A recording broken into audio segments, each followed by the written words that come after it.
execute every motherfucking last one of you!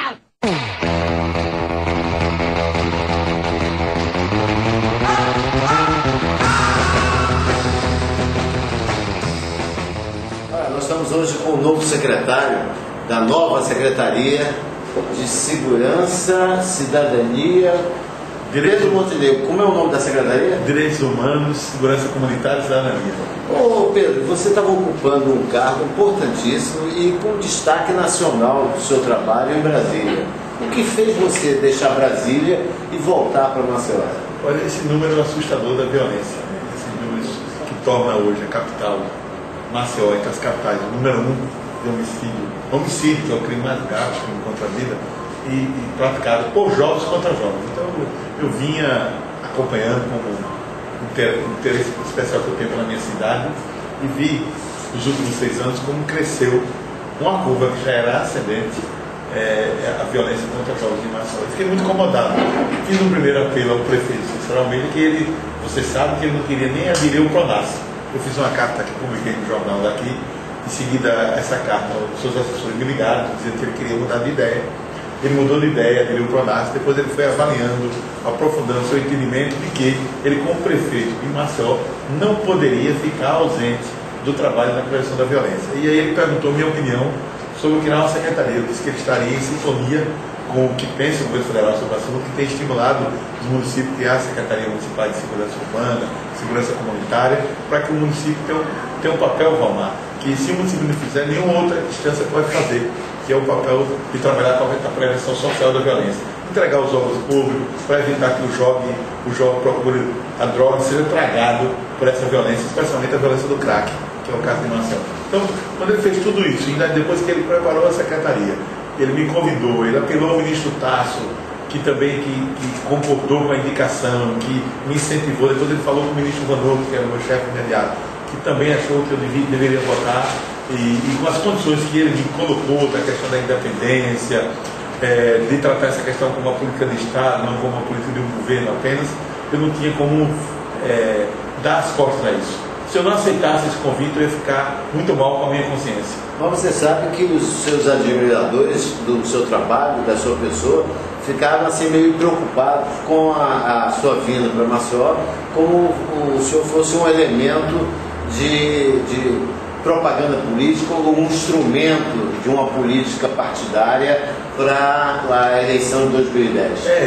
Esse receio eu ouvi de muitas pessoas, mas eu já tenho 45 anos, né, de vida e já tenho uma experiência também política, né, para entender que o convite do prefeito Cícero Almeida eu deixei bem claro de que eu não trataria as questões da segurança urbana, que eu vim aqui para cumprir uma missão política, sim, uma missão política, uma carga política, mas não uma missão política partidária, no sentido de que eu seja candidato ao posto nas eleições, ou que eu vim aqui para ser um instrumento de uma campanha de algum candidato. Eu vim aqui, e esse acordo que eu fiz com ele nas conversas que estive, eu vim aqui para ajudar a minha cidade, onde eu nasci, quando eu me criei, eu não me projetei para ocupar esses cargos tão importantes que eu ocupei na esfera federal, e eu não poderia, como eu já falei, com essa cidade que me projetou, com essa garantia que o prefeito me deu, deixar de insistir nisso. Se houvesse uma mínima dúvida minha sobre as intenções do convite,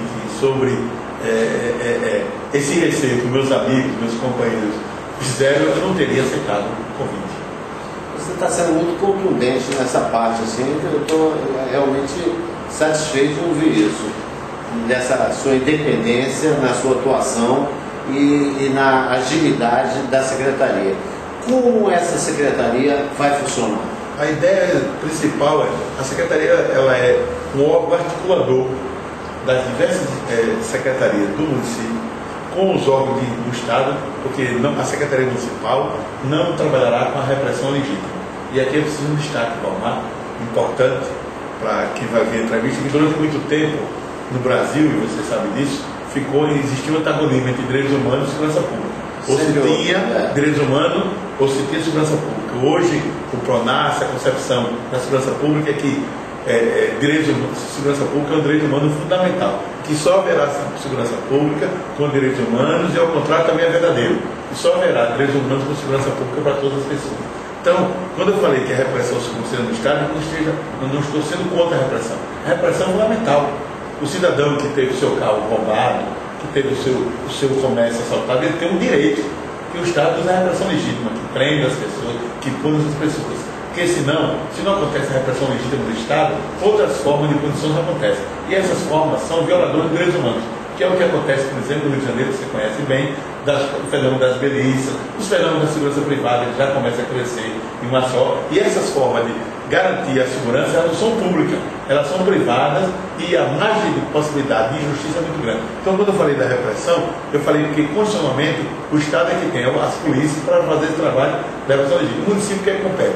É impedir que os jovens sejam tragados por essa violência. É primeiro saber, porque alguém aqui já me disse, e eu discordei, vão, não, doutor Pedro, o senhor vai me perder tempo fazendo diagnóstico. Nós já temos diagnóstico.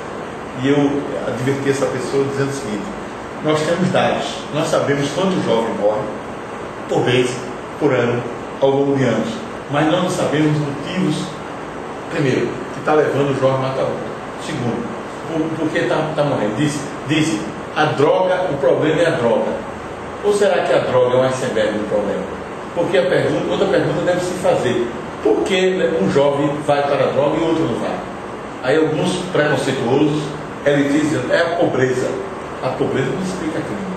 Se a pobreza fosse o fator explicador do crime, ainda os indicadores sociais que tem teriam um número de homicídio maior que o Brasil. O Brasil hoje está beirando 45 mil homicídios por ano.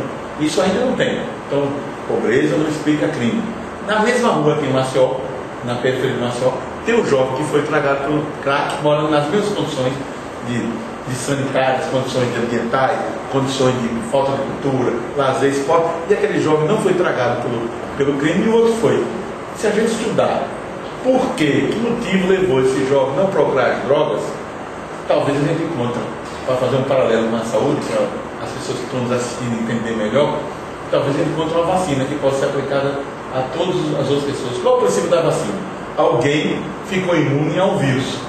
E a medicina passa a estudar aquela pessoa para que, a partir daquela imunidade, ela possa ser estendida aos outros. Nós queremos estudar esse fenômeno que acontece na cidade de Maceió e também não quer inventar roda.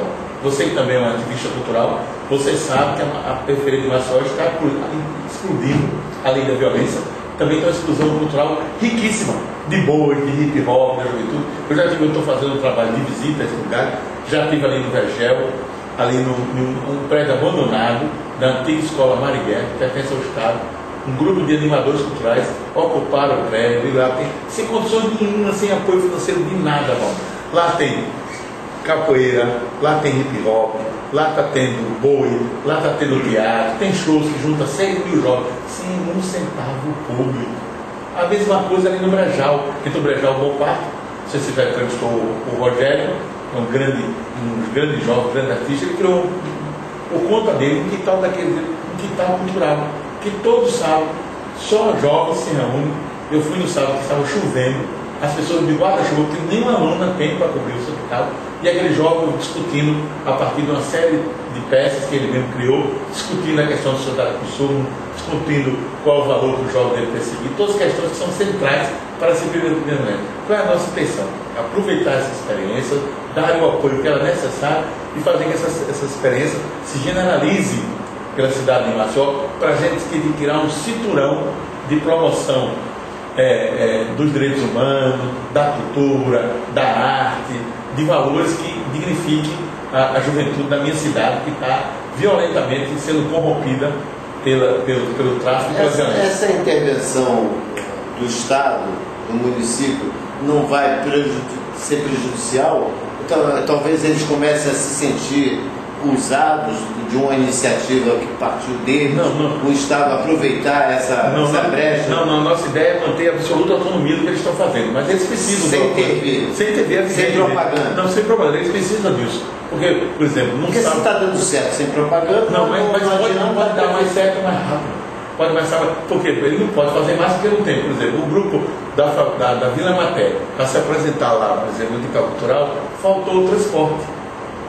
Então outros grupos poderiam estar se apresentando. A nossa ideia, assim como eu não aceito ser instrumentalizado no meu partido, inclusive o meu, que eu sou filiado com muito orgulho, Qual é o seu partido? Partido dos Trabalhadores, não instrumentalizarei nenhuma entidade, porque esse é um princípio da minha vida, da questão da autonomia, do respeito às pessoas. Porque um militante de direitos humanos, ele tem que, direitos humanos para ele, e o tipo mais importante que eu tenho na minha vida de ser militante de direitos humanos, ele é sobretudo uma relação com a pessoa. Não importa o que eu digo aqui, por exemplo, no seu programa, não importa o que eu faço na minha ação. Então eu não posso me relacionar com as pessoas de maneira a que agride ou viola os direitos humanos deles. Se eu quero usar uma pessoa, eu vou transformar a pessoa em uma não pessoa. Porque a única qualidade de eu usar uma pessoa é transformar uma pessoa em não pessoa, ou seja, não num ser humano, em uma coisa. A única possibilidade de usar uma pessoa é transformar em não pessoa, em coisa, em ferramenta, em instrumento. E isso é uma violação fundamental dos direitos humanos, que diz que todos são seres humanos. Embora tenha alguns que não concordam com essa ideia, você sabe, inclusive na nossa cidade, que divulga ideias, por exemplo, direitos humanos para os humanos direitos. Isso é uma coisa perigosa, porque, por exemplo, eu sou intolerante do esporte, digamos, e aí eu posso achar que os adversários do meu time não são humanos direitos, e eu começo a eliminar. Eu tenho uma orientação diferente das outras, eu tenho uma religião que discorda da sua, então querem impor. Então, os direitos humanos exigem uma postura de intolerância, da convivência dos contrários, dos diferentes. Você me falou agora de uma comunidade aí que há anos nós vemos discutindo e você enfatizou bem claro a Vila Imater. Eu sou um dos que pensam acabar com a Vila Imater, acabar com a profissão do catador de lixo, né? Porque daqui a pouco vai ter cursinho no cenário do SESC para capacitar o catador de lixo, e ele vai ter um diploma. Daqui a pouco estão exigindo um diploma de catador de lixo, né? Aquela permanência daquelas famílias próximas ao lixão não é um incentivo para eles irem ao lixão, catar o lixo e sobreviver disso. E essa profissão é tão indigna para todos nós e para o Estado, e é uma coisa que está no Brasil todo, principalmente em Alagoas. Alagoas está se tornando um grande lixão. Os municípios de Alagoas não têm controle sobre o lixo, né? Tem cidades que o lixo está fechando estradas. O lixo é colocado na beira da estrada e está bloqueando as estradas do lixo. Né? Esse é um fenômeno que você tem razão. Agora, é um fenômeno resolveram murar o lixão e iluminar. Aí eu pensei, vou iluminar para quê? Para fazer a catação do lixo à noite? Não. Você vai tratar desse... Não, esse assunto já está sendo tratado. O prefeito assinou a ordem de serviço para fazer o aterro, né? vai acabar com o lixão. Mas daqui a anos. Sim, mas o processo vai começar pela primeira vez. A primeira célula vai começar daqui a 4 meses. 4 meses vai começar o processo. Então a ideia de iluminar é que as pessoas fiquem trabalhando de maneira insalubre. A possibilidade. É para eles trabalharem à noite? Não, escuta. A ideia é para preservar a área para as obras poder começar. A obra não começou. Mas a obra não é no lixão, a obra não é no Benedito? Para que as pessoas não fiquem no lixão. Porque houve uma decisão judicial para que as pessoas não entrem lá. Como é que vai garantir que as pessoas não entrem lá? Mas, Pedro, essa decisão judicial já foi tomada há anos atrás. Sim, mas está sendo cumprida agora. Vai ser cumprida? Não, está sendo cumprida, vai ser cumprida, não, está sendo cumprida. Se a gente for hoje no lixão, não tem criança, nem homem, nem mulher. O muro, as luzes, a presença da guarda municipal, da polícia militar lá, é para cumprir a determinação judicial. Se a gente for lá hoje, não tem ninguém catando lixo. Eu acho que não. Certo. E o judiciário deve estar fiscalizando o cumprimento da sua ordem. Porque nós tivemos uma discussão interessante no Ministério Público e nós chegamos a uma conclusão, isso faz uns 5 anos, 6 anos, de que nós não poderíamos acabar com a prostituição infanto-juvenil das adolescentes, porque não tínhamos como manter essas adolescentes nem colocar essas adolescentes em algum lugar. Então, depois de uma reunião longa, prolongada, chegamos à conclusão que não tinha solução, deixa as meninas se prostituírem, porque é assim que elas vivem e nós não podemos fazer nada. Qual é a solução dada para quem cata lixo e vai deixar de catar lixo? Veja, reciclar material é uma coisa, catar lixo é outra. Reciclar material existe nos países da Europa, do mundo inteiro, a profissão de recicladores, e é fundamental para a questão ecológica. A ideia e o Brasil é um dos maiores recicladores. A ideia é transformar os catadores de lixo de recicladores. Como? Primeiro, é preciso tirar a insalubridade do lugar. É preciso a venda de crédito. O país tem feito isso. Por exemplo, em São Paulo existem inúmeras cooperativas de ex-catadores, não uso o nome de catadores, mas na verdade são fábricas de reciclar, onde as pessoas trabalham de maneira, tem carteira assinada, 13º, férias, tem um equipamento e a capacitação, e eles recebem um apoio, e eles mesmos criam autogestão para que eles possam viver a sua vida. Não se trata do Estado colocar a sua mão ou o município ficar protegendo. São os coitadinhos, bichinhos, vamos dar o pãozinho amanhã, porque talvez depois de amanhã ele vote em mim. Trata-se da autonomia dessas pessoas. Então eu conhecia a secretária da Ilse Sponsato, da Ciência Social de São Paulo, na época da prefeita Marta, e eu vi essa experiência, uma coisa muito bonita. Eu disse muitas próprias pessoas, gente que era viciado em álcool e outras drogas, que tiveram a sua vida reinventada, que recuperaram a sua identidade, e que estavam trabalhando com a carteira assinada, o luva, reciclando a latinha, o papelão, e recebendo o seu salário no final do mês, e vivendo. Aí eu pergunto a você, e por que aquela cooperativa da Pitaninha não foi para frente? Ou você vai reviver? Eu não sei o motivo que a cooperativa da Pitaninha não foi para frente, mas no Brasil é um bom exemplo de cooperativas. Claro, eu estou falando aqui no Brasil. Eu não sei o motivo. Que foi da GTZ, a GTZ montou. Bom, eu não sei o que aconteceu lá, mas algum problema. O governo alemão. Pois é, algum problema deve ter acontecido, porque. O problema todo, Pedro, é a educação. O nosso povo não tem educação. Nós também não temos uma política de educação, de reciclagem de lixo. Nós não temos lugares destinados a colocar lixo. Vamos dizer, nos supermercados do Sul, você já encontra aquele tonel azul para botar o plástico, o verde para botar o papel, o outro para botar isso, a lata. Nós não vemos isso em Maceió.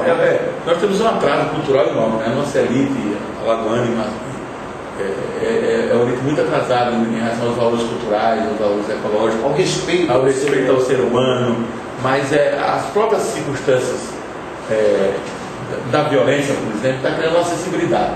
Maceió, você conhece bem, nos anos que eu fui corredor do fórum, Maceió chamava atenção por um tipo de violência, que era a violência dos coronéis, das balas achadas, que é aquelas que a gente denunciou nos inúmeros relatórios do Fórum Permanente contra a Violência, correndo risco de vida, várias pessoas foram ameaçadas, padres, militantes. Hoje ela passa por uma conotação de uma violência mais difusa, violência que se instala no conjunto da sociedade. Hoje nós sabemos de casos de que o crack não está só na periferia do clima bom, por exemplo, tem camadas baixas, médias e altas sociedades, que tem seus filhos tragando com isso. E isso criou, pela primeira vez, uma sensibilidade bastante favorável para que a gente discuta uma política de prevenção à violência. Porque desde o morador do bairro mais longe está preocupado com isso, como o dono do hotel está. Claro. Triste que a preocupação, muitas vezes, pode ser pela questão só meramente econômica. A minha preocupação é em salvar a vida das pessoas. Mas eles começaram a perceber que, a persistir esse quadro, primeiro, de despreparo na mão de obra, na lagoa. Segundo, esse quadro de violência vai ter repercussão econômica, já está tendo repercussão econômica. Porque um empreendimento para se instalar aqui precisa de mão de obra. Vai qualificar e vai vir da onde? Se não tiver investimento em educação, em requalificação profissional, para que essas pessoas aprendam a atender o público, enfim, tudo o que é necessário para se manter, por exemplo, um hotel aqui na cidade de Maceió. Então eu estou muito esperançoso com esse momento que a cidade vive, no sentido de que há um descontentamento generalizado em torno da violência que está assolando em si, tá? É uma coisa que se espalhou por todos os estratos sociais da cidade. Isso não significa necessariamente que todos estejam de acordo com a solução do problema. Todos estão identificando o problema. O meu papel é apresentar a todos e convencer a todos, seduzir a todos de que a prevenção primária, básica, e a integração das políticas sociais é um remédio para essa doença da violência na nossa cidade. Esse é o meu trabalho. Eu quero sem preconceito, sem discriminação nenhuma ideológica, partidária ou de classe, conversar com todos os setores. Nós vamos começar um processo de consulta pública para a elaboração do plano Maceió Mais Seguro, um programa mais amplo que envolve não só a minha secretaria, mas 8 secretarias. Pela primeira vez na história de Maceió se reúnem 9 secretarias municipais de todas as áreas sociais, de todas as políticas sociais, para, à luz do diagnóstico científico, montar um plano de prevenção à violência. Então, eu quero discutir, mas não pode ser um plano só do Executivo Municipal. Eu quero discutir com os vereadores, quero discutir com as entidades da sociedade, com igrejas de todas as matizes, cristãs ou não cristãs, com todo mundo que quiser, todo grupo social que quiser opinar e oferecer solução, ideias para que a gente tenha uma cidade mais segura. Essas ideias serão absolutamente bem-vindas. E aí, as experiências bem-sucedidas, para a gente não falar de outros países do mundo, mas apenas para situar no Brasil, demonstra isso. Eu estava conversando com a Regina Nick, que hoje trabalha no Ministério da Justiça. Ela foi a secretária de Diadema. Lembra que Diadema era a cidade mais violenta? E ela fez um conjunto de políticas que Diadema não está nem entre as 10 cidades mais violentas do Brasil. Isso foi isso, mágica não. Foi diagnóstico, participação social, mobilização, convencimento e integração das políticas sociais. Muitas pessoas, as pessoas têm uma tendência a simplificar. Eu já ouvi, ela deverá vir a Maceió nos próximos dias, que ela estava coordenando a Conferência Nacional de Segurança Pública, mas já aceitou o nosso convite, vai vir Maceió colaborar na elaboração do plano. E eu disse que a presença dela é importante, porque eu já ouvi de pessoas aqui em Maceió dizendo: a lei de fechamento dos bares resolveu. Não foi a lei de fechamento de bares em Diadema que resolveu, porque a lei de fechamento de bares era apenas um aspecto de um conjunto de políticas. Por que isso deu certo lá? Porque tinha um estudo científico mostrando que as chacinas, que lá eram chacinas, eram mais de um jogo de uma vez só, isso acontecia na saída dos bares. Então ligou a abertura dos bares à prática dos crimes. Então era importante fechar isso aqui. Quer dizer, então tudo, eu quero dar esse exemplo de Diadema para mostrar a importância de que a gente tenha um diagnóstico, que a gente não confunda diagnóstico com dado. Porque eu vou dar um exemplo da medicina, que é mais prático para as pessoas. Febre alta, é o diagnóstico é um dado. Você está com febre alta. É um dado. Um dado. O diagnóstico vai ser, é gripe do vírus A, é meningite, é uma inflamação. O dado é a febre. A febre não representa nada isoladamente. Mas com um conjunto de outros sintomas, aí você pode ter um diagnóstico. Certo. Uma febre só, não tem mais remédio, não existe remédio para febre. Agora eu pergunto para você, Pedro. Você está chegando agora, está com essa ideia. É uma super secretaria, na verdade. Não, secretaria não. Porque não, na verdade, a sua personalidade, a sua figura política é importante e faz com que as pessoas ouçam você. Dá uma importância ao que você diz muito grande, certo? Diferentemente da escolha do nosso governador para a criação de uma Secretaria da Paz, onde botou um garoto para executar um trabalho que ele não tem a sua personalidade nem o seu poder de convencimento de juntar esses executivos ou dirigentes dessas secretarias para fazer um trabalho único, né, e coordenado, né? Eu pergunto a você, você tem certeza que você vai contar com essa parceria? Esses secretários já foram contactados, já foram conversados? Não tenho dúvida nenhuma. Sabe por quê? O prefeito já deu essa autorização de você mobilizar? Claro. Isso foi tudo combinado. Uma das coisas que eu mais detesto é o autoritarismo. A minha vida toda eu consagrei para lutar com todas as formas de violência, especialmente o autoritarismo. Ainda que seja um autoritarismo de um despota esclarecido que eu possa ser. Certo. Eu sou contra isso. O que eu fiz? A proposta do grupo de trabalho, ela surgiu, primeiro eu consultei o prefeito disso, falei das experiências que deram certo a partir disso, e depois eu fui um a um dos secretários. Eu fiz, antes mesmo de assumir, eu vim a Maceió, pedi licença lá da Secretaria Especial de Direção da Presidência da República, pedi licença ao meu ministro, vim para cá e passei uma semana aqui reunido com todos os secretários que estão no grupo, falando da ideia do plano, da ideia das ações integradas, de que eu não ia roubar a titularidade da Secretaria de Saúde, que eu não vou roubar a titularidade da Secretaria da Fundação de Ação Cultura, que nós vamos coordenar um processo onde terá ações culturais que serão realizadas pela cultura, ações de saúde que serão realizadas pela saúde, educação pela educação, assistência social pela assistência social, infraestrutura pela infraestrutura, emprego e trabalho pelo trabalho. Eu vou apenas coordenar tendo diretrizes comuns. Eu não sou um subsecretário, eu sou um gestor de um plano que hoje, pela força da violência em Maceió, é um assunto estratégico de primeira grandeza. Ninguém pode negar que o assunto da violência é o assunto que mais pega os maceiónicos. É verdade.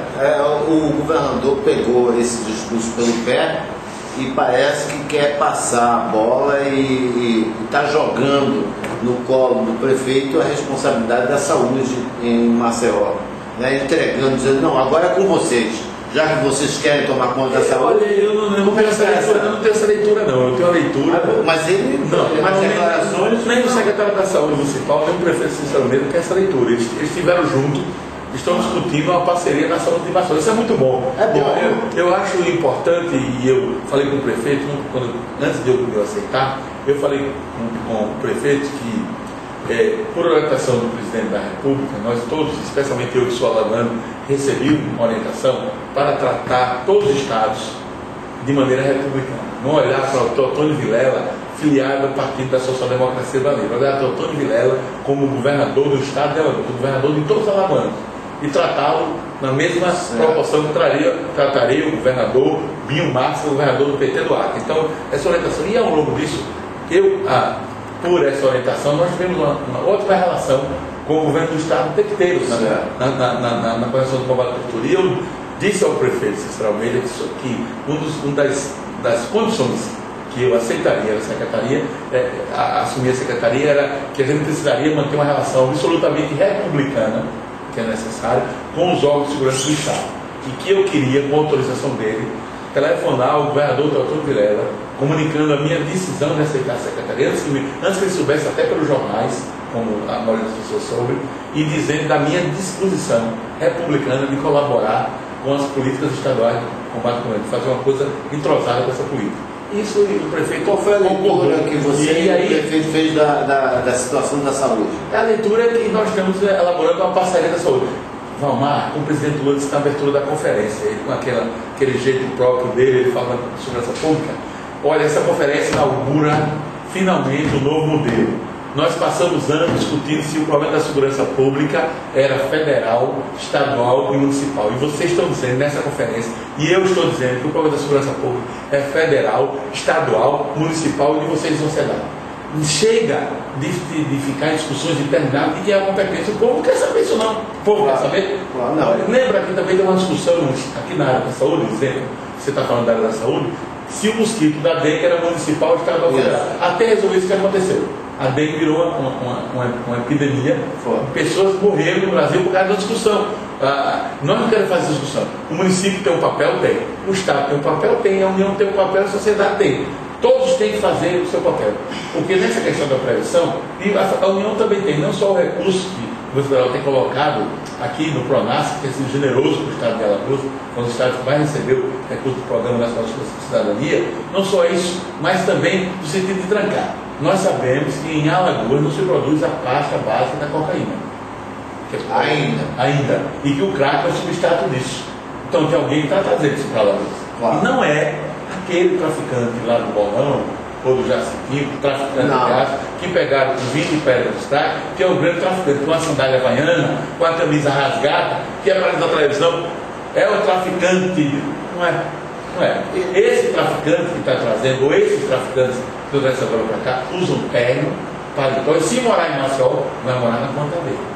Ele está morando na conta dele. Não sei se mora em Maceió, talvez até nem mora em Maceió. Quer dizer, então é preciso, eu falei com o meu amigo delegado-geral da Polícia Federal, Luiz Fernando Corrêa, que as nossas ações têm que ser em 3. Você já falou com o novo superintendente? Ainda não, mas falei com o delegado-geral, o chefe dele, o diretor-geral, dizendo o seguinte: a Polícia Federal está em dívida com os alagoanos. Como? A Polícia Federal fez, mas está em dívida. Porque não fez ainda, precisa fazer uma grande operação para prender as pessoas que estão trazendo o tráfico para Alagoas. Eu falei, eu usei o exemplo da torneira. Vocês têm que fechar a torneira de quem está abastecendo aqui. Nós, Estado e município, temos que tratar de quem já está doente, dependente, e terem que fazer uma ação seguinte, prevenindo para os doenças. Mas se a torneira não for fechada, nós vamos ficar tratando de quem está doente e tentando evitar que outras pessoas adoeçam, não vai acontecer. Então, são 3 ações que tem que correr em paralelo. A ação da repressão qualificada, com inteligência, que tem notabilizado o federal, que tem feito inúmeras operações sem disparar um tiro, sem dar um tapa a ninguém, mostrando que uma polícia pode ser absolutamente eficiente e eficaz e sem violar direito humano nenhum. Segundo, temos que tratar, estamos discutindo com as órgãos do Estado para políticas para tratar os dependentes químicos, que é uma lacuna no SUS, não só em Alagoas, mas no Brasil. Nós temos discutido isso com o Ministério da Saúde e temos que fazer essas ações para prevenir que os jovens sejam tragados pelo crack e outras drogas semelhantes. Quer dizer, então, essa articulação na cabeça do povo, e o povo é sábio nessa razão, ele não quer saber quem é a autoridade que vai resolver. Eles querem que resolva. Então, eu estou com esse conhecimento. Então, se eu tenho algum prestígio, eu quero usá-lo para isso, para essa causa. Para mim, aceitar esse desafio é o maior desafio da minha vida. Claro que para um alagoano assumir uma função na presidência da República, ficar lá 6 anos, depois trocar para outra função, continuar lá, coordenar um programa, foi um desafio muito grande. Eu já me senti muito orgulhoso na minha vida. Mas nada, eu digo nada, 2 vezes, se compara a esse desafio. Primeiro, pela estabilidade que eu sinto na rua desde que eu cheguei aqui. As pessoas param, cumprimentam, dizem que querem apoiar, que estão muito esperançosas. Então, em segundo lugar, porque é a minha cidade. É a minha cidade. Então, eu estou muito motivado. Não há nenhum entrave burocrático, partidário ou financeiro que a gente não seja capaz de ultrapassar. E isso tudo se deve à sua personalidade, à sua figura, que é conhecida e muito admirada pelos alagoanos. E não é tanto nem pela secretaria, porque eles não sabem ainda que secretaria é essa, né? É uma coisa assim meio estranha. Mas vocês tiveram, eu não sei se você teve a oportunidade, mas o prefeito teve a oportunidade já há poucos dias agora, de acabar com o campo dentro da cidade de Maceió, que é um verdadeiro antro de prostituição, de tráfico, de receptação de material roubado, de prostituição infantil. Tem à noite, tem leilão de meninas de 8, 13, 15 anos em cima das barracas para se prostituírem, para praticarem sexo, enfim, o que é a Feira do Rabo? Uma grande chance com a colocação dos trilhos do VLT, do trem do Bio, né? Não é o trem do Cordeiro. Esse trem vai sair, não vai sair? Esse sai? Olha, eu acredito que sim, é um trem internacional. Internacional. Então, tiveram a oportunidade de acabar com a Feira do Rabo. O que é que o prefeito fez? Transferiu a Feira do Rabo para as ruas transversais do centro da cidade. Eu estive passando no centro da cidade e os comerciantes estão irados, porque eles pagam, entendeu? Eles pagam a taxa de luz, de iluminação, pagam isso, pagam a taxa de lixo, pagam todas as taxas. E agora as ruas estão ocupadas com verdadeiros bandidos, formadores de quadrilhas, que era a Feira do Rabo, que agora está ali por dentro, né? E recentemente o prefeito, numa ação heróica, desceu do carro e foi defender o patrimônio municipal, né, no braço, e onde disse que enfrentou 15 maloqueiros. Desses 15, alguns fugiram, 3 foram presos, e para surpresa dele, os 3 eram negociantes, comerciantes da Feira do Rabo. E aquilo ali está sendo preparado, o bingo, né, o bingo português, o prédio do antigo bingo português está sendo preparado para os feirantes da Feira do Rabo. Quer dizer, a manutenção da prostituição, do receptador de produtos roubados, o traficante, o vendedor de droga, o traficante de arma. Bom, ali é um negócio que era oportunidade. Agora, tudo isso vai ser feito para manter uma classe de pessoas que são desprotegidos, se eles deixarem de receber e venderem arma ou alugarem arma para assaltar, nos assaltar, eles vão ficar sem o recurso. Se eles deixarem de vender a droga ou prostituir as meninas, eles vão passar fome. Evidentemente isso não vai acontecer no espaço. Mas está acontecendo, né? Está acontecendo. Certo. Mas se vai haver um cadastramento das pessoas. Certo. Só vai ocupar o espaço público, aquilo que o prefeito está denominando shopping popular, as pessoas que obedecerem as regras do comércio legal. Evidentemente, a prefeitura não vai criar um empreendimento público na cidade para alimentar um comércio legal. Comércio, seja de exploração de adolescentes, seja de exploração de armas, de jogo de azar, qualquer outro tipo. Então, a ideia é justamente isso, acabar definitivamente com aquela ilegalidade, o que permite, o estado de ilegalidade permite. O que é que permite o estado de ilegalidade? Que uma pessoa que está querendo sobreviver honestamente esteja lá e que um traficante também esteja. Claro. Se você coloca na legalidade, quem vai para a legalidade? Só a pessoa que veio. A pessoa do mal não vai ser acionada dentro da legalidade. Então, essa é uma ideia fundamental. O Programa Nacional de Segurança Pública e Cidadania, e Maceió fez poucos projetos ainda nessa área, e o Estado também, tem uma linha de ação que é isso, recuperação de áreas degradadas. Porque áreas degradadas A ciência, a criminologia, a antropologia já demonstrou que a área degradada, com pouca iluminação, é o local por excelência da criminalidade. Então há linha de financiamento para isso. E em Maceió nós temos muitas áreas degradadas ainda, e que precisamos aproveitar essa linha de financiamento e para transformar essas áreas degradadas em ambientes bonitos, seguros, onde as pessoas, inclusive as pessoas da periferia, possam ter esporte, lazer, cultura. Por exemplo, lá em Brasília tem um projeto chamado Esporte à Meia-Noite, que é uma coisa heterodoxa, mas a situação de violência também é heterodoxa. Claro. Nesses bairros, quase todos, inclusive Maceió, tem equipamentos públicos que são subutilizados. Mesmo a escola funcionando os 3 horários, depois que acabar a noite, ela vai ficar lá fechada. E os jovens, por falta de oportunidade, de emprego, e por ser a juventude uma faixa etária que quer estar junto, o jovem quer estar junto com outro jovem. Claro. Então os jovens se juntam ali, começam com a bebida, que é uma droga socialmente aceita, e dali migram para outros tipos de droga. Você falou agora em bebida. E aí, só para concluir o raciocínio, aí o que acontece? Nesse projeto, a polícia dá garantia às pessoas e entra ali naquela escola. Educadores sociais. Que polícia que você está falando? Polícia militar, polícia civil, não importa. A polícia dá garantia às pessoas e aí a escola continua aberta, aí tem educadores, teatrólogos, estudantes, começam durante a noite inteira realizando atividades culturais para que os jovens estariam lá. Claro. As RAIs são uma situação excepcional, mas esse número de jovens mortos também é uma situação excepcional. Claro. Você não pode dar uma aspirina para tratar câncer.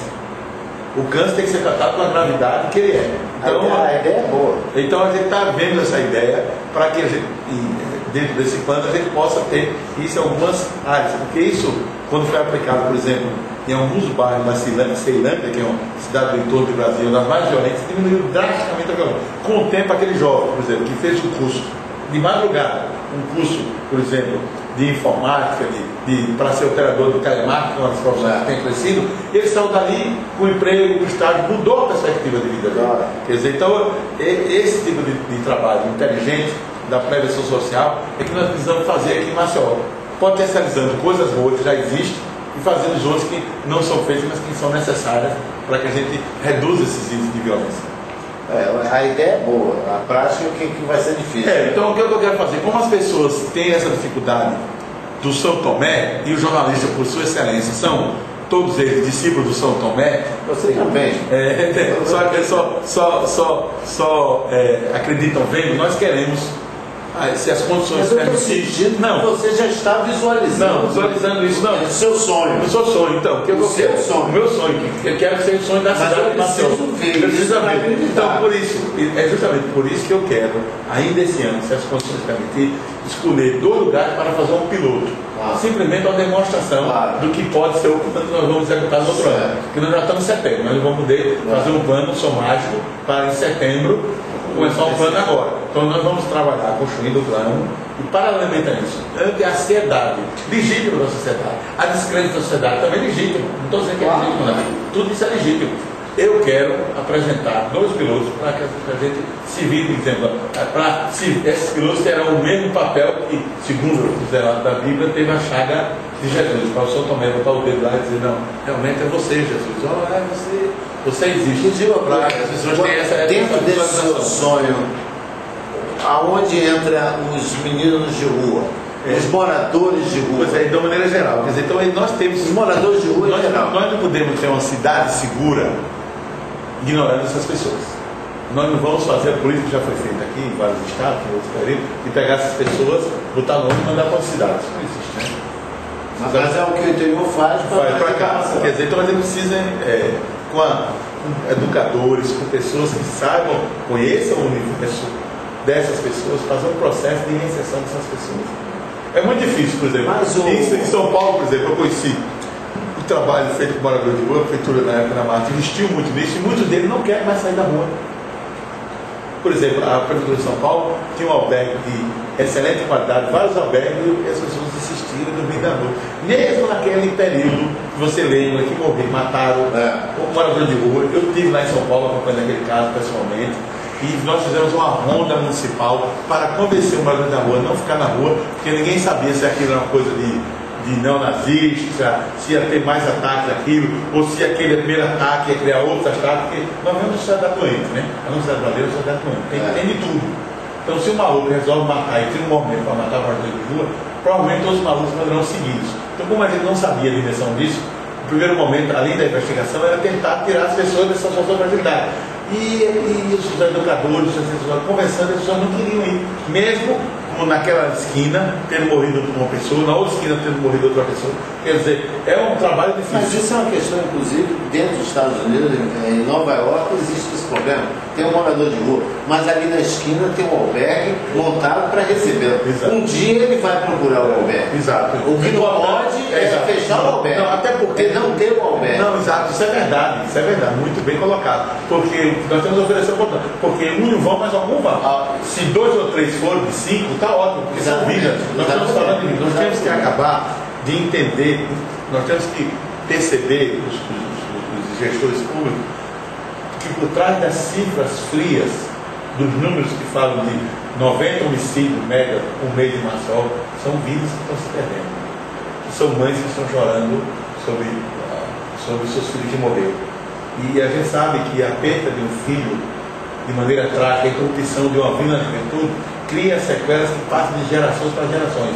Nos irmãos que ficaram, na mãe, no pai que às vezes fica refletindo onde foi que eu falei, porque a mídia de grande imprensa em geral, eu quero fazer esse debate com a grande imprensa do meu estado também, quando se coloca nos sites, nos jornais, o usuário morto no bendito Benz 2, algumas pessoas da população, e são poucos não, entendem que aquele jovem, ele procurou a morte. Ele se envolveu com a droga, ele morreu porque quis. Como se envolver com a droga foi uma questão de escolha. Como é uma escolha para mim, torcer pelo CSA ou pelo CVV, não é uma questão de escolha, é uma questão de dependência. Ele é um dependente, não porque ele quer, mas porque o seu organismo assim Me diz uma coisa, nós estamos quanto tempo aí já? 40 minutos? Em 40 minutos você dissertou, você falou, e eu fiquei pensando aqui, será que nenhuma política municipal, todos esses segmentos que nós falamos, e você ainda não se referiu à polícia, à guarda municipal, não estão funcionando? Porque, vamos dizer, esses projetos são projetos que deveriam estar em prática. Você deveria chegar aqui para reforçá-los e fazer com que eles aumentassem o poder de convencimento, de atenção ao povo. Mas eu estou sentindo que você está criando a roda aqui. Não é esse sentimento. Não. Tem alguma coisa funcionando? Muita coisa boa. Diga aí a coisa boa que está funcionando na área da educação, na área da saúde. Por exemplo, as nossas escolas estão bem? Não estão tão bem assim, mas certo, a nossa saúde. Não, está funcionando. A saúde. Nós está funcionando. Deixa eu explicar para você. O que está acontecendo? Vamos para o ponto. Não, escola. Não, vamos entender. Vamos entender as políticas. Certo. As políticas estão funcionando. O que falta é a articulação das políticas. A causa da violência, ela não se explica por a violência não é uma coisa que se explica por uma causa só. Certo. Ela é um fenômeno que tem várias causas.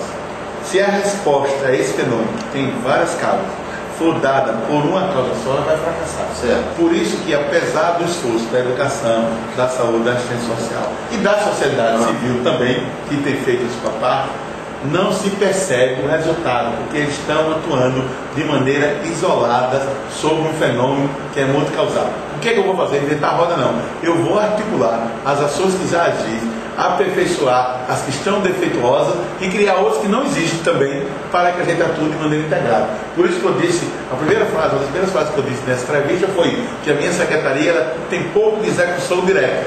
Ela é uma secretaria de articulação de políticas sociais.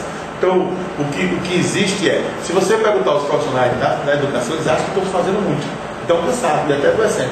Se você perguntar aos policiais, eles acham que estão fazendo muito, que estão cansados, estão até adoecendo. Se você perguntar a quase todos os profissionais, todos vão ter essa sensação de cansaço, de esgotamento. Por quê? Porque eles estão fazendo de maneira isolada, estão fazendo de maneira desintegrada e muitas vezes estão fazendo sem ter um diagnóstico preciso sobre o que estão fazendo. Então é aquela ideia. Voltando à metáfora da torneira aberta. A torneira está aberta e eu estou contratando pessoas para enxugar o chão. Aí eu contrato 100 pessoas, não resolve. Eu contrato 200 que não resolve. Aí eu troco o pano que está enxugando o chão. Arranjo um tecido que absorva a água de maneira melhor. E ninguém se preocupa de ir lá tentar fechar a torneira. Quer dizer, então, essa é uma sensação que no Brasil inteiro está acontecendo em relação à violência. Tanto é que o Brasil, você vê o atraso que esse não é um atraso só nosso aqui. Eu, como alagoano, entendo que muitas vezes nós temos uma síndrome de que somos piores em tudo. E eu fico até muito chateado com isso. Nós somos muito ruins, mas não estamos fora da média nacional. Mas não é motivo para se orgulhar, nem achar de se acomodar. Mas é um motivo para a gente tirar a nossa síndrome de baixa estima. Porque, por exemplo, foi a primeira, a semana passada, acabei de ir lá, foi a primeira Conferência Nacional de Segurança Pública. Veja, a saúde já gestou uma série de conferências, debates. Não é que a saúde tenha resolvido, mas tem acúmulo, tem um sistema, tem discussão. Conferência pública, ninguém, nenhum governo, nunca quis discutir essa coisa. O problema é o seguinte, inclusive falando sobre essa conferência nacional, nós levamos para lá profissionais gabaritados. Nós temos aqui o Rubim, né? Um profissional altamente capacitado, tem o Barenco. O que falta é investimento, é dinheiro para que eles trabalhem. As nossas delegacias estão em petição de miséria, estão caindo aos pedaços. Né? Eu queria saber de você o seguinte, o que é que você vai fazer para reativar e levantar a moral da Guarda Municipal? Porque com esse fato do prefeito ter ido no braço resolver a questão e reclamar da Guarda Municipal, ele chamou a atenção de toda a sociedade. Para que existe a Guarda Municipal? Qual vai ser o seu trabalho junto à Guarda Municipal? Bom, essa é uma excelente pergunta, porque eu estive na Guarda Municipal e esse também, falta dizer, é um problema nacional. Os próprios guardas não sabem o que eles são. Eles não sabem o que são. Isso não é um problema da gestão atual, é um problema da origem da Guarda Municipal. Lá do seu ministério você já sabia isso? Não, porque no Brasil inteiro há um debate, um grupo de trabalho sobre a Guarda Municipal na conferência, era esse. Nós vivemos, eles falando, sou eu, nós vivemos uma crise de identidade. Eles disseram isso aqui para mim. Eu passei, estão fazendo curso, eu passei em quase todos os estados da Aldeia, eles falaram isso para mim. Por que o que aconteceu? A Constituição de 88 só trouxe uma novidade na matéria de segurança pública, uma única, que foi criar a Guarda Civil Municipal. Criou-se pela Constituição. Entre a ideia do Constituinte de 88 e a implementação dessas guardas nos estados, tem um hiato enorme. O que aconteceu? Como fazer algo novo é muito difícil, nem todo mundo tem coragem de fazer algo novo.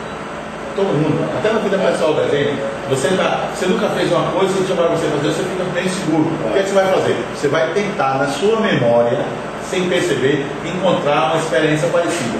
Se não encontrar, você vai copiar uma mais próxima. O que aconteceu na municipal? Como a Guarda Civil Municipal não existe no Brasil, há pessoas que tentaram copiar da Polícia Militar para que a Guarda Municipal fosse uma Polícia Militar Municipal.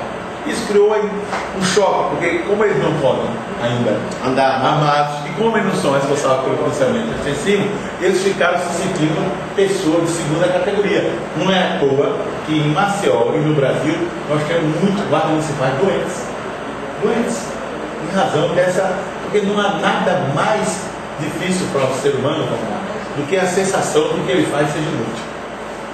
As pessoas adoecem, morrem disso. Literalmente morrem. Quer dizer, então, nós estamos num momento importante, por isso o meu entusiasmo todo. Porque o Brasil está repensando a segurança pública, não é só Alagoas, é o Brasil. E nesse repensar a segurança pública, está repensando qual é o papel da Guarda Municipal. O prefeito me perguntou, você quer que eu inclua na secretaria? Você vai coordenar a Guarda Municipal? Eu disse, por favor, prefeito, a Guarda Municipal será um elemento estratégico fundamental na prevenção da violência nacional. Como? Competindo com a Polícia Militar? Não. Sendo uma Polícia Militar? Não. Sendo uma Polícia Civil? Não. Sendo um instrumento, uma força altamente treinada, uma guarda comunitária que pode ajudar extremamente no trabalho da Polícia Militar, que se atua de maneira integrada. Eu já conversei com você, o Dr. Rubim, um dos motivos de eu aceitar foi a presidente aqui, porque quando ele foi para ser escolhido para cá, eu participei dessa escolha, desse processo. O governador Dr. Antônio pediu o apoio do Ministério da Justiça e as pessoas do Ministério da Justiça, sabendo que eu sou alagoano, me pediu para participar desse processo, da escolha dele aqui. E eu me sinto responsável pela presidente aqui e vejo que ele precisava de um apoio do município que ele não tinha. Uma secretaria que pudesse trabalhar em conjunto, em harmonia nessa questão. Então nós estamos acertando uma série de parcerias para usar em conjunto a Guarda Municipal e a Polícia Militar. Alguns tipos de lugares que pode ser feito. Por exemplo, tem muitas classes, e nós vamos fazer isso esse ano, que estão tomadas aqui em Maceió pelo tráfico, pelos traficantes. Porque as pessoas não têm mais o direito à praça. Não tem. Não tem porque o traficante está lá, você não vai levar o seu filho para lá. O que nós vamos fazer? Aí o que acontece? Se a Polícia Civil agir sozinha, mapear, prender essas pessoas para a circulação, ela fez o papel dele, isso é o Estado. Se nós não ocuparmos a praça, o que vai acontecer? Vão retomar. Então o que precisamos fazer? Precisamos combinar o jogo, bem, combinando o jogo. Vai, faz a operação, tira a circulação e nós vamos ter que ocupar aquela praça. Colocar guardas municipais para que de maneira preventiva, com o rádio ligado na frequência da polícia, possa fazer aquele pensamento, ver questões suspeitas e atuar. Então esse é o trabalho inteligente. A central de vídeo monitoramento, nós vamos ter monitoramento em alguma região da cidade. Não faz sentido nessa central ter só o guarda municipal.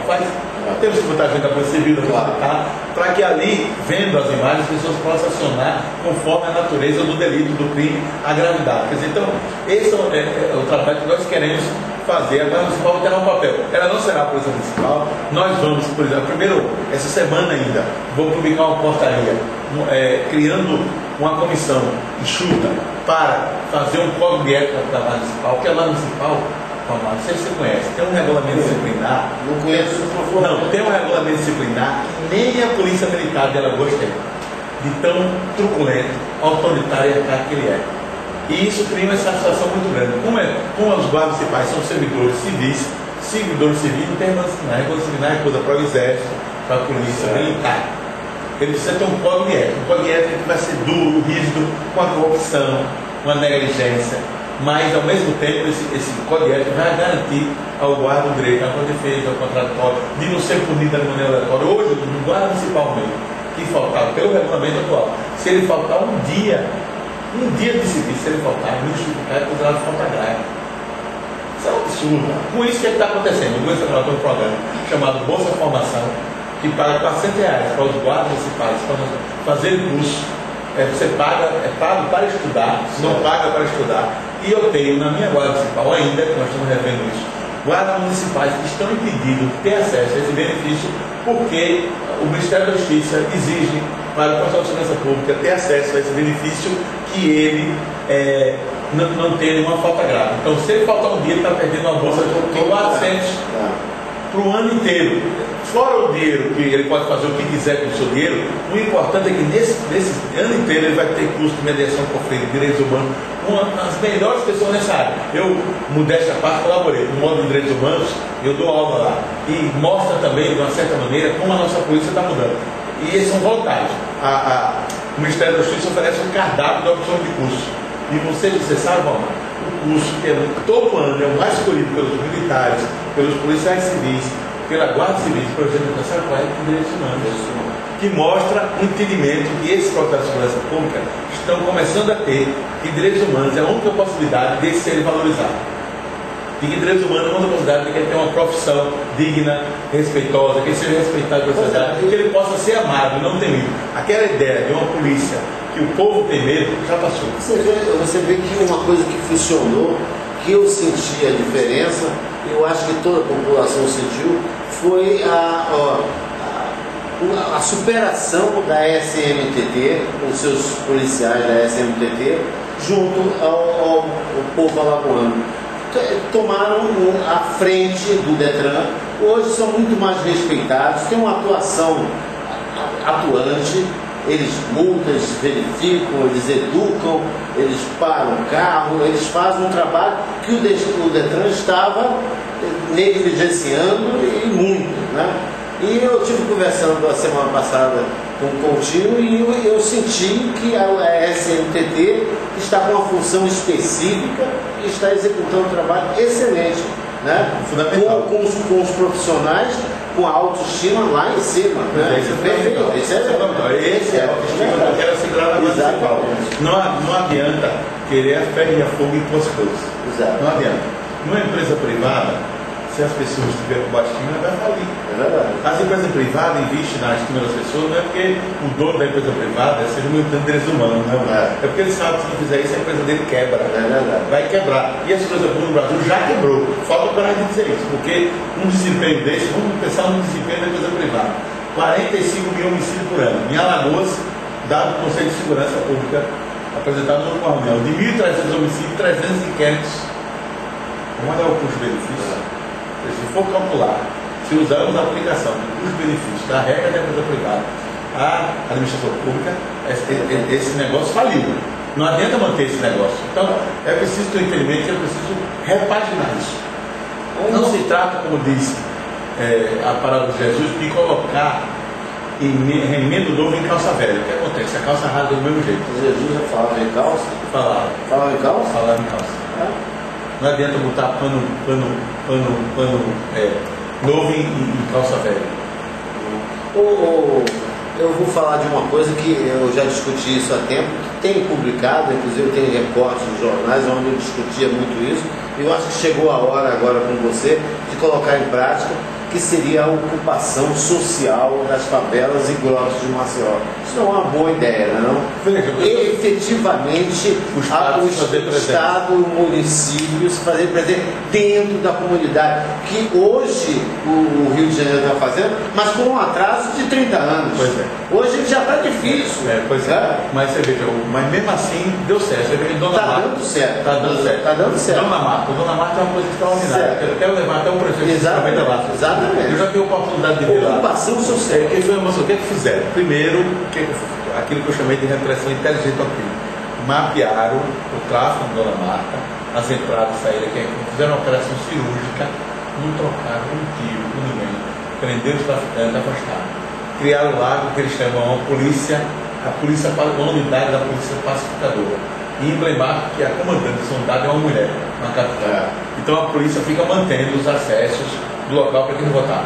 Depois, obras de alagamento de rua, saneamento, identificação da casa, porque aí você sabe quem é quem. Criação de biblioteca, cultura, telecentro, Estado. Ocupação social. Ocupação, quer dizer, então veja o que está acontecendo. A coisa da Por que não ter o centro médico ou lá, o pronto-socorro lá dentro? Você veja o que aconteceu. Você vê as coisas mínimas. Antigamente, o morador não arranjava endereço. Não podia dar o endereço. A carta não chegava. O morador que comprava um sofá, ele tinha que deixar na padaria lá perto do morro. Era uma coisa humilhante. Ele sai carregando, veja o dano que esse cara não se dá. Hoje ele tem o endereço, o seu não mora, eu moro na rua tal, casa tal, e o tipo da casa é meu. Perfeito. Quer dizer, esse tipo de coisa, e por isso que é importante, está dando certo, aquela ideia do Tomé, para que as pessoas do Rio de Janeiro, até o próprio secretário de Segurança, o Beltrano, que vocês sabem que durante muito tempo ele mesmo investiu na política da ocupação social. A minha ocupação, porque eles entravam, davam um tiro, matavam e saíam. Porque se fosse ocupação militar para ficar lá a vida toda, mas eles entravam, como entrou no Morro da Alemanha, eu acompanhei essa investigação, 19 mortos, fizeram uma operação no Morro da Alemanha, foram 19 mortos, eu acompanhei isso quando eu estava lá. E de 19, 7 foram trucidados. Entraram, mataram 19 pessoas e se retiraram. Não adianta. Agora quer dizer, que é uma coisa permanente. Infelizmente o Rio de Janeiro está 30 anos atrasado. Nós precisamos chegar a isso. Por isso que precisamos chegar agora. Antes o tempo é agora. Então por isso que uma das coisas que eu estou animado é a confluência de fatores que nós estamos, além daquele fator de ter na sociedade, do estrato mais alto, ao mais popular, uma insatisfação com isso. Ter também na Secretaria de Defesa Social uma pessoa dos tipos do Paulo Rubim, meu amigo, um profissional, como você falou, do gabarito da unidade, não pode perder essa chance. E ainda mais ter no governo federal um programa que chama-se PRONAS, Programa Nacional de Segurança e Cidadania, que quer unir ações de prevenção social com ação de repressão qualificada. Essa chance histórica nós não podemos, e eu vou dar o melhor de mim, do meu talento, da minha dedicação, para não descartar, porque eu não sei se teremos outro. É verdade. Uma outra coisa para a gente encerrar, né? Já está na hora, é o seguinte: por que não, né, numa dessas suas ações, seus projetos, você não acabar com a nominação de Morro do Ari e Grota do Ari? O Ari é um traficante e tem o PTU que diz Grota do Ari. E tem a correspondência e tem o CEP da Grota do Ari e do Morro do Ari. Não pode botar ali o nome de João Lira? Não é que vai melhorar muito tirar João Lira e botar o Ari, mas vai acabar o traficante. Eu acho que é uma ideia muito boa. O ministro Vanucci, que era o antigo chefe, ele estava dizendo na Conferência de Segurança Pública, ele falou lá, exatamente isso em outros termos. Ele acabou de vir de São Carlos, interior de São Paulo, onde tinha uma rua, mas o nome da rua era Delegado Célio Paranhos Fleury. O maior torturador, o protótipo torturador militar. Exato. O prefeito disse, não é possível isso. Mandou um projeto para a Câmara, a rua Sérgio Fleury passa a se chamar Dom Helder Câmara.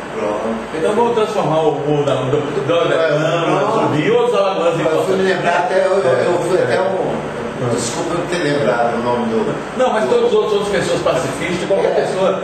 Não é outra pessoa pacifista. Pessoas que estejam vivas. Eu prefiro até homenagear pessoas que já morreram, porque a gente já sabe... Não, você sabe que isso aí que está na rua é legal, né? Esse viaduto... Pois é, então eu prefiro que a gente possa ver, por exemplo... Ali, eu peço perdão por ter lembrado o nome da cidade. Ali no Trapiche, por exemplo, ali no Trapiche, eu fiquei no Trapiche, nasci ali, e eu conheci uma senhora, dona Antonieta, semi-analfabeta, o marido dela largou ela, e ela com uma vendinha que a gente na Malícia chamava de Vesla, ao contrário da antiga mesmo, lá tudo era mais caro. Ela com essa vendinha, esse quiosquezinho pequeno, ela criou 7 filhos, todos são formados, todos estão criados, nenhum filho dela se envolveu com droga, todos são pessoas cumprindo sua tarefa. Uma pessoa como essa, do povo, Jesus está vindo do povo, pode ser o nome do lugar dele. Exatamente. Para mostrar que qualquer cidadão merecesse. Quer dizer, então eu vou estudar com muito carinho. Não, vou estudar muito, não, o importante é a ideia. Eu vou estudar a muito. sugestão Inadequada e indevida. Não é que a sugestão é inadequada, vamos estudar com muito carinho, o importante é a sugestão. É verdade. Porque não pode qualquer coisa pública ter o nome de traficantes ou de pessoas que torturaram ou que mataram. Quer dizer, então vamos aproveitar. Nós estamos querendo fazer um projeto nessa ideia, porque é muito importante o ressignificado. Claro. Eu me lembro bem, a gente estava conversando aqui com a nossa equipe um dia desse, falando sobre o antigo Oricuri. Lembra que era o bairro mais famoso da violência? Depois que mudou para São Sebastião, tem na Paz do Cristão, tem no Rio, tem. Não é uma coisa curiosa, é uma experiência a ser estudada. Eu me lembro que eu morava ali no Trapiche, perto do Oricuri. Meu pai dizia, não vá para o Oricuri de jeito nenhum. Ninguém queria dizer que morava no Oricuri, dizia que morava no Prado, morava no Trapiche, mas no Oricuri ninguém queria. Quando mudou, quando fez o processo de urbanização, foi importante. Foi asfalto, foi rua, e passou a ser Sebastião, o Oricuri sumiu, o São Sebastião sumiu do Ministério Policial.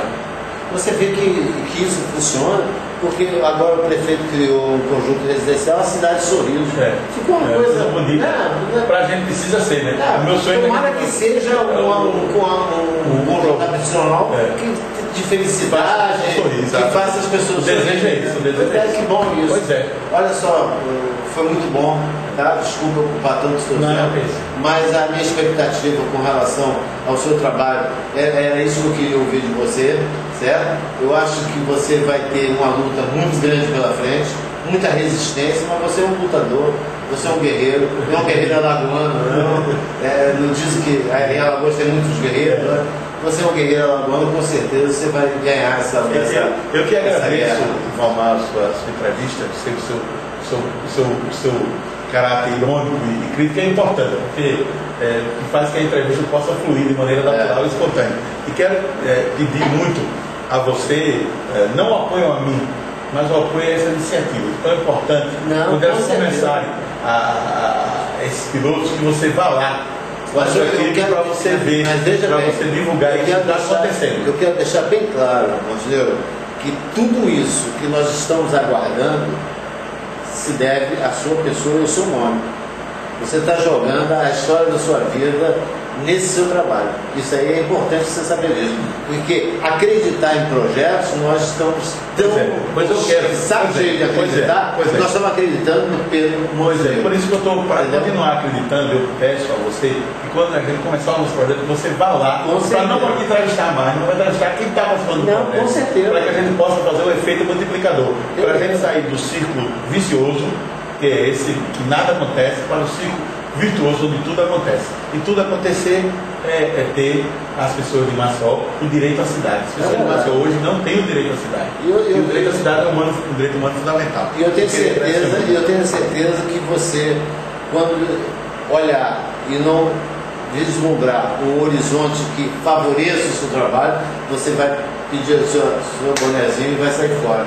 Porque o seu nome é um patrimônio que nós temos que preservar. Pois essa situação não vai acontecer. Tomara que não. Tenho certeza que sim. Como São Tomé, vamos ver. Obrigado. Um abraço. Tchau.